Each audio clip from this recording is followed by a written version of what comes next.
Iya. Sasa mdogo wangu.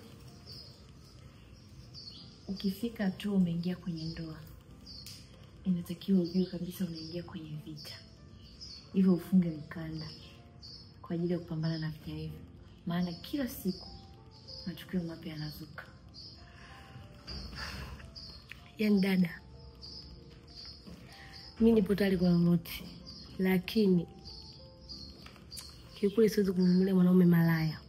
Nipo tayari kuwa na mwanaume yoyote lakini sio mwanaume malaya. Mimi siwezi. Sijakataa usemayo. Ni kweli kabisa. Hakuna mwanamke ambaye anavumilia kuwa na mwanaume malaya. Ila ili usiwe na yao hivyo vitu, inatakiwa mshirikishe Mungu wako kwanza. Unaona mimi niliomba Mungu anipe mwanaume wa sifa hizi. Namshukuru Mungu. Mwanaume wangu ni ana tabia za malaya. Jambo zuri. Sijakataa ana ushinzi wake.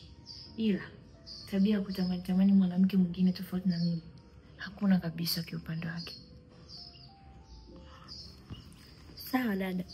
Hongera yenu. Basi sawa. Nenda basi dukani kachukue mkate tuje tunywe chai.